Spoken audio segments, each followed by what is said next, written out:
చెప్పండి అన్న. పవన్ కళ్యాణ్ గారు పార్టీ పెట్టి 12 సంవత్సరం అవబోతుంది. ఎలా ఉంది? అప్పుడు ఎలా ఉన్నారు, ఇప్పుడు ఎలా ఉన్నారు? ముఖ్యంగా మీకు ఆయనకు ఉన్నటువంటి సంబంధం చాలా గొప్పగా ఉంటుందని విన్నాం. అంటే పర్టికులర్గా మొన్న ఆయన ఏదైతే సనాతన ధర్మం గురించి ఆయన దీక్ష విరమణ చేసినప్పుడు కూడా మిమ్మల్ని ప్రత్యేకంగా తెలంగాణ నుంచి పిలిపించుకున్నారని తెలిసింది. దేనికి అసలు ఏంటి, అసలు మీకు ఆయనకు ఉన్నటువంటి సంబంధం ఏంటి? ఒక అంటే అది చాలా పెద్ద అదృష్టంగా భావిస్తున్నాను. అది అందరూ కోట్ల మంది అధినేత పిలుపు కోసం వెయిట్ చేస్తారు, కానీ ఆయనే నన్ను పిలిపించుకున్నాడు. అంటే దేవుడితో పాటు దేవుడి దర్శనం చేసుకోవడం జరిగింది. అది నా జీవితంలో ఒక మరవలేనిది.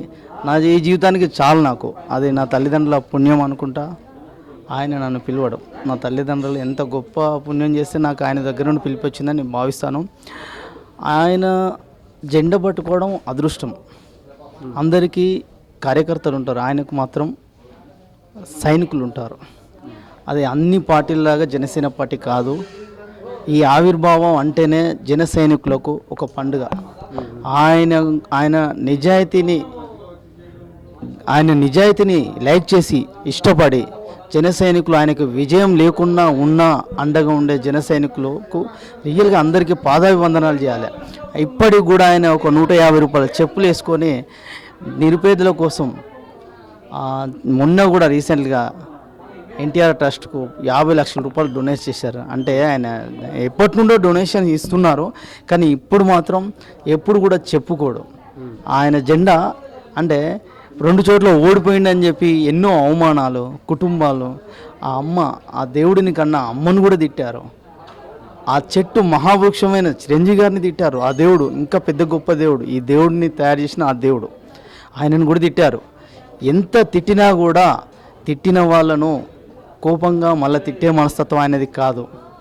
ఆ జనసేన సిద్ధాంతాలు గౌరవించి, నేను ఒక సామాన్యునే, దళిత కుటుంబానికి చెందినవాడిని, నాకు నియోజకవర్గ బాధ్యతలు అప్పగించి టికెట్ దాకా నాకు అవకాశం ఇచ్చారు.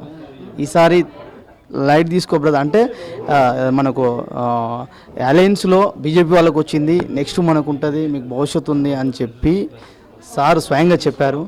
చాలా సంతోషంగా మేము భావించి తప్పనిసరిగా సార్ చెప్పిన ఆశయాలను, సిద్ధాంతాలను నడుచుకుంటాము. మిత్రులు అందరూ కూడా జన సైనికులు చాలా సంతోషంగా ఉన్నారు ఈ పండుగ వాతావరణంలో. మేము కూడా పాలకుర్తి నియోజకవర్గం నుండి ఎక్కువ సంఖ్యలో వెళ్తున్నాము. పాలకుర్తి నియోజకవర్గం అంటే సార్కు చాలా ఇష్టమైన నియోజకవర్గంగా మేము భావిస్తున్నాము. ఎందుకంటే నన్ను ఆ సనాతన ధర్మ విరమణ దీక్షకు ప్రత్యేకంగా పిలుచుకోవడం, జన సైనికులు కూడా చాలా సంతోషాన్ని వ్యక్తం చేశారు. మా నేమూరు శంకర్ గౌడ్ గారు కూడా, నగేష్ మీరు సార్ రమ్మన్నారు, మీరు రావాలి, మీరు అల్పిరి మెట్లు ఎక్కాలంటే సార్తో ఎక్కగలుగుతావు అంటే, సార్తో కాశీకైనా నడుస్తా, నేను అల్పిరి మెట్లు ఏంటి అన్న వస్తా నేను అని చెప్పాను.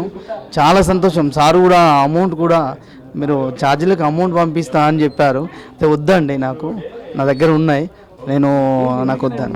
అంత అభిమానం దేనికి అంటే అతనికి సామాన్యులు అంటే క్షేత్రస్థాయిలో సార్ యొక్క నిఘా ఉంటుంది ప్రతిదీ. అంటే ఇలా నాకు పేరు రావచ్చు, ఇలా అంటే క్షేత్రస్థాయిలో నాది ఏం నచ్చింది అనేది, అంటే నా నిజాయితీ నచ్చవచ్చు, నా తల్లిదండ్రుల సేవనే నచ్చవచ్చు, నా ఫౌండేషన్ యాక్టివిటీస్ నచ్చవచ్చు, అంతా ఇవన్నీ. అంటే నేనైతే క్షేత్రస్థాయిలో ఆయన జెండాను ప్రజల్లోకి తీసుకుపోవాలనే లక్ష్యంతో పెట్టుకొని నేను వెళ్తున్నాను.